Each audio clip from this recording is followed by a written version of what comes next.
Muito bem, amigos, lição de quarta-feira, lição número 9, falando sobre a questão de Babilônia. E o tema de hoje é um apelo à fidelidade. Como o profeta João expôs, as duas mulheres representam duas igrejas. Uma, a igreja pura, a noiva de Cristo, a igreja de Deus. A outra, a igreja falsificada, que João chamou de meretriz, vestida como se fosse uma prostituta e embriagando os reis da terra com suas doutrinas, com o cálice da ira da sua prostituição. Por isso, Deus solicita um chamado ao compromisso. É preciso se decidir de qual lado as pessoas querem estar. Do lado de Deus, do lado da igreja verdadeira, com seus ensinos, com os mandamentos de Deus, ou da igreja falsa, com suas doutrinas.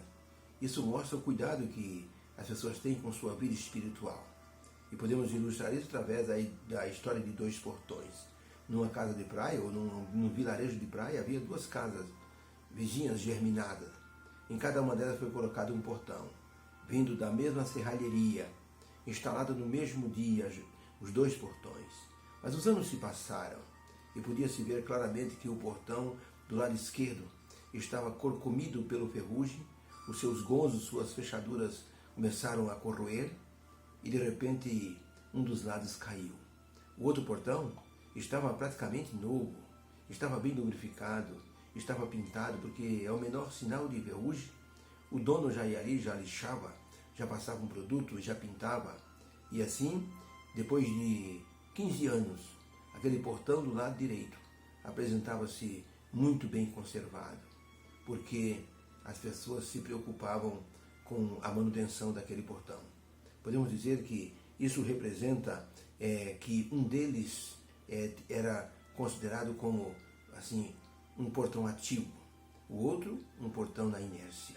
Podemos dizer que a vida espiritual é comparada a esses dois portões, uma vida ativa, uma vida cheia de trabalho do Senhor, uma vida que se preocupa com a pregação do Evangelho, é uma vida lubrificada pelo poder do Espírito Santo. Se a vida da pessoa é relaxada, e a pessoa não liga para a sua devoção, para a sua comunhão com Deus, ele será semelhante ao primeiro portão, que pelo desleixo do seu dono, ele ficou praticamente inutilizado. Não tinha mais serventia alguma. Por isso, devemos pensar em colocar nossa vida diante de Deus, para que seja sempre renovada pela ação protetora do Espírito Santo. A pergunta número 5 da parte de quarta-feira pergunta o seguinte: qual foi a grande promessa que Deus fez para a sua igreja ser forte? Aqui está o texto de Mateus capítulo 19, verso 18.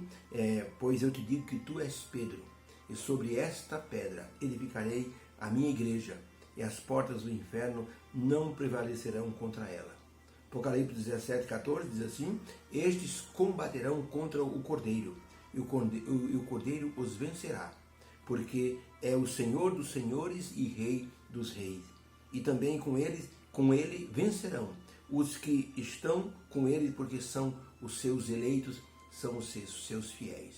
Então, para a pergunta, qual foi a grande promessa que Deus fez para que sua igreja se torne ou seja forte?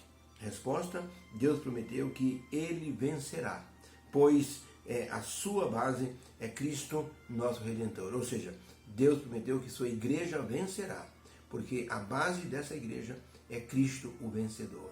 E combaterão contra o Cordeiro, e o Cordeiro os vencerá, porque é Rei dos reis e Senhor dos senhores, e com ele vencerão também os seus eleitos. Por isso, Cristo disse a Pedro: tu és Pedro, mas esta pedra sou eu, e sobre esta pedra eu vou edificar a minha igreja, e as portas do inferno, os demônios, não vão prevalecer contra a igreja. Por isso, a igreja de Deus é uma igreja guiada pelo Espírito Santo e fundamentada na palavra de Deus.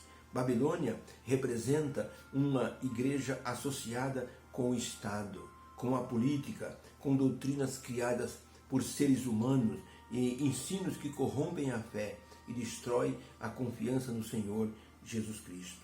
O que aconteceu no passado com Babilônia voltará a acontecer no final do conflito ou no tempo do fim. entre o bem e o mal, entre a verdade e o erro. Em Babilônia, o rei era considerado como se fosse um deus. Tanto que a igreja, no tempo de Babilônia, era unida com o Estado. Foi por isso que Nabucodonosor, ao ser endeusado pelas pessoas, resolveu fazer uma estátua no campo de Dura. E ele exigiu que todo mundo que ouvisse o sonido da trombeta se curvasse diante da estátua que estava naquela planície. Mas os 3 hebreus não se curvaram. Eles foram perseguidos, jogados na fornalha, mas Jesus estava com eles e mostrou a sua força. O Cordeiro os vencerá. E os seus eleitos vencerão, porque serão amparados pelo Cordeiro. E o Cordeiro é o Rei dos Reis, o Senhor dos Senhores. Então, Nabucodonosor representará, ou representou, aquilo que vai acontecer no tempo do fim. Quando o líder maior da igreja, assim, meretriz, vai se impor, vai traduzir sua vontade para os reis da terra, seria uma espécie de embriaguez dos reis da terra, vão beber o vinho da ira da prostituição e vão então dar crédito às falácias do líder da igreja meretriz. E com isso, a igreja de Deus será perseguida, mas Jesus atuará com um livramento espetacular, como foi com os 3 hebreus na fornalha de fogo ardente.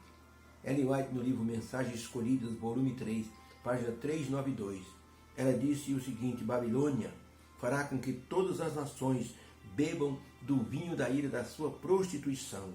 Todas as nações serão envolvidas.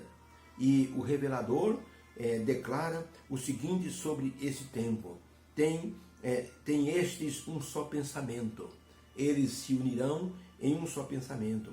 Com isso, haverá um laço de união universal, uma confederação das forças satânicas, e oferecerão à besta o seu poder, para que o seu líder principal possa ser adorado como um Deus, e persiga dessa forma aqueles que não concordarem com com seus decretos, com as suas doutrinas ou doutrinações.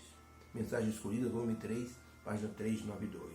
Por isso, é importante que nós tenhamos assim atendimento ao compromisso que Deus pede que nós façamos. Para o compromisso dos que estão em Babilônia, Deus está dizendo: sai dela, povo meu, para não seres participantes dos seus pecados. Para aqueles que estão na igreja verdadeira, Deus está dizendo: aqui estão os que guardam os mandamentos e têm o testemunho do Senhor Jesus Cristo. Na Escócia, durante os dias da Segunda Guerra Mundial, o tesoureiro da igreja estava saindo do trabalho com o dinheiro, com o seu pagamento no bolso. Ele começou a caminhar e percebeu que havia passos atrás dele. Ele apressou os passos e os passos de trás também se apressaram.